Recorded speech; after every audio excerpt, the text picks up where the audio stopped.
Hi and welcome to a quick Lightroom Beauty retouching tutorial. I thought we'd have a quick go at this image here and see where we can get. The first thing I would suggest is altering the Lightroom, the white balance. It's obviously very cold at the moment. It's got a blue tinge to it. Let's warm that up a bit. I reckon something like 57-ish. You can always type in here, which is probably quicker. Let's try that one, and kind of a little more green, I reckon. Just click here again and probably put in something like -3. Does that work? Yeah, that's quite nice. Okay, looking at overall exposure from the histogram here, you can see it's kind of very left-hand sided, so it's quite dark. We probably expect that. It's taken against a black background. It's black hair and kind of olive-coloured skin. I'm going to push the exposure a little just to spread it out a bit, and maybe too much. That's looking nice. You can always do a quick compare down the bottom here. You see this Y-shaped thing. You can see the difference immediately, which is quite good. If you keep clicking on this, you'll get different views. So I think I prefer that one. So you've got side to side. So that was a starting image, and that's where we are at the moment. Back to full screen mode again. Next, I'm going to look for imperfections in the skin. Whilst the skin of this model is pretty good, there are one or two. Let's have a quick look at this. You can use this circle and heal tool quickly in Lightroom. Increase the size of the circle and kind of dab away here. There's quite a few on here. This might take a little while, I think. She probably wouldn't thank me for saying that.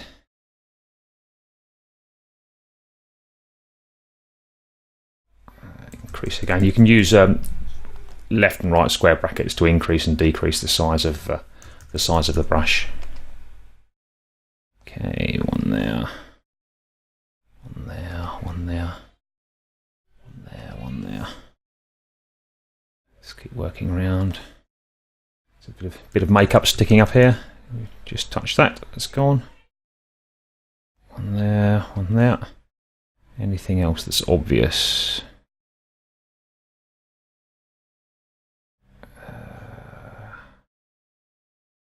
Yeah, there's a mark there, one there. Okay, it's a smaller one here.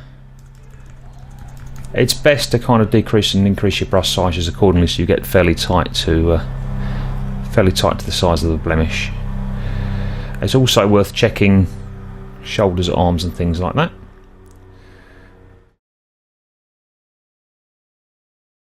That all looks pretty good. Occasionally, it's worth just going back out, click done when you're done, and have a look around, see if there's anything noticeable. Something here over the eye. So we'll look at that, and up here. So zoom in again.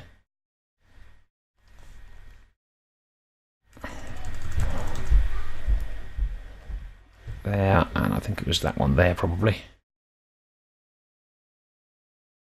Little mark there we didn't spot. Fit. Done. Not bad, maybe the centre of the forehead here.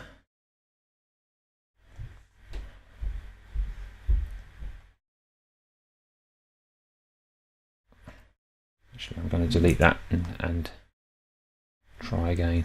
Let's make it a bit smaller. Let's have a look. Yeah, still quite a red blotch there.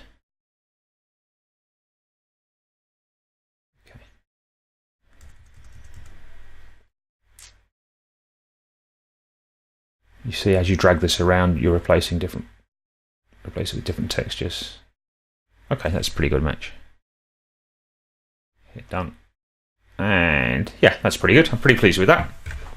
Okay, my next trick would probably be a little bit of skin smoothing.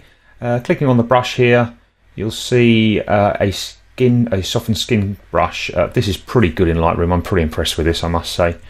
And I click this show selected mask overlay just so I can see where I've been, and let's just paint on. You can be pretty careful with this, pretty loose. I try not to go too close to the eyes. We want some definition in the eyes, we want some definition in the eyebrows. Come around, similarly around the face here, across the top of the lip, down the nose. Okay, One thing to remember is it's not just about the face. Obviously, if there are other areas of skin like the arms, it's worth giving these a shade. Just a quick note here, my tools, I'm using a Wacom bamboo tablet. It makes it easier for painting in this sort of large area stuff. Not too worried about going over onto the backgrounds. Obviously the backgrounds are way away, and a solid colour. If it had more detail in it, I'd probably be a little less carefree, to be honest. So there we go. Okay, that's a pretty good coverage. Click done on that. You'll see it's got a really nice kind of. It's smoothed it, but it's still leaving some of the texture there. So we've not got kind of that porcelain dull look about it.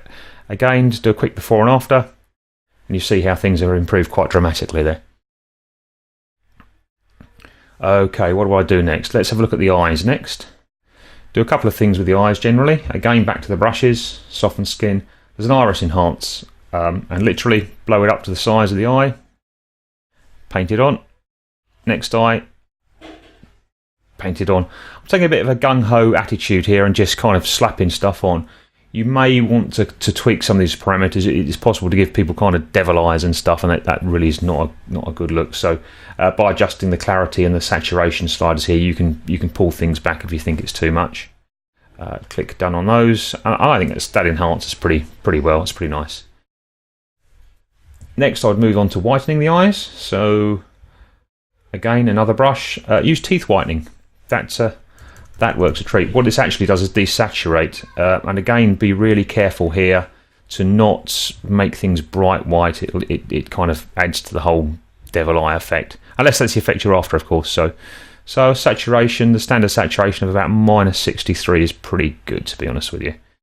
Do that, click done, and we'll do a before and after again, and you can kind of see the difference already. If we fill the whole page up here, you can see it's looking pretty good. Okay. Sharpening. It's probably worth sharpening the eyebrows, the eyelashes to start with. So we'll go down. We'll have a look at sharpness. This is set to 76. It's probably fine. Using a fairly small brush, just whip round the eyes. You might want to be a bit more careful on that, but this is just sort of a 5-minute touch-up after all. Okay, eyebrows.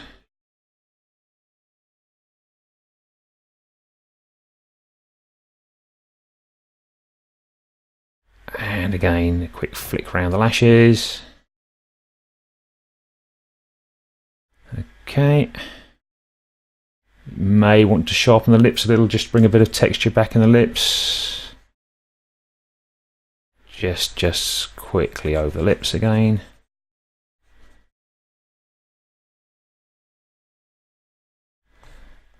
Okay, and a quick click on done. Let's have a look. Yeah, I think that looks nice. And again, a quick comparison between the two. I'll probably do some dodging and burning now. Dodging and burning is a process of darkening some areas and lightening others. I particularly like kind of nose jobs, if you will, so we can make the nose appear slimmer. What we'll do is select a burn, which is darken. The things I like to burn, generally speaking, are the inside of the nose here and the inside of the nose here. What I will do is dodge the bridge of the nose, so it'll have the effect of making the nose thinner, so it's darker shadows each side and lighter here. We can enhance the jawbone and the jawline by burning a bit here and burning a bit here. And maybe takes down some of the brightness off the forehead. Right at the top, that makes the face appear slimmer. Neck enhancements, wherever there's a shadow, just slap it a little bit on. The hand is quite white in this image as well, so I'd probably just give this a same amount of burn just to take things down a little. Cover the whole hand, not too fussed really. Okay, and a little bit down here. Yeah, we could probably touch the shadows a little there, and it may be a little bright up here as well. So we'll take some of that down. Use a slightly bigger brush. Okay. That's quite nice. And I said lighten. What we'll do is lighten the front of the nose there. Just the bottom of the chin, maybe here, and maybe just up under the eyes slightly. Yeah, I think that's good. Done. So it's all very subtle, and again, left and right, you'll see kind of the effect, but it's just kind of toned the arms down, and I'm beginning to like that quite a lot. For a 5-minute beauty touch-up, that's probably where I'd leave it. I may maybe saturate the lips a little bit more, so back to brushes again, and saturation.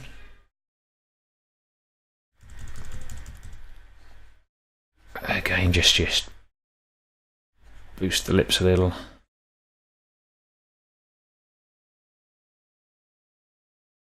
All the time you'll see on the left here there's a history. If you ever wanted to go back to a particular point in time, you could just click one of these and it would go back to that. Hit done. Yeah, that's made the lips a bit sparkly. And back to fit. There we have a before and after. I may crop this image. There's a little bit of clothing there. It doesn't do anything for the image. Just bring it in a little bit. Yeah, good. If I was being again, this is nowhere near magazine quality or anything, but it is a quick touch up. The other things that I may do would be then to import it in Photoshop to remove some of this hair and stuff. Whilst Lightroom will get you 90% of the way there, it's not brilliant. You can see these kind of sticky out bits of hair and things like that. So into Photoshop for a haircut, I guess. Good. But if you wanted to, if you wanted a picture for a web or whatever, then that's a good way of doing it. And again, down the bottom here, before and after. So there you go. Hope you found that useful, and I'll see you again sometime soon.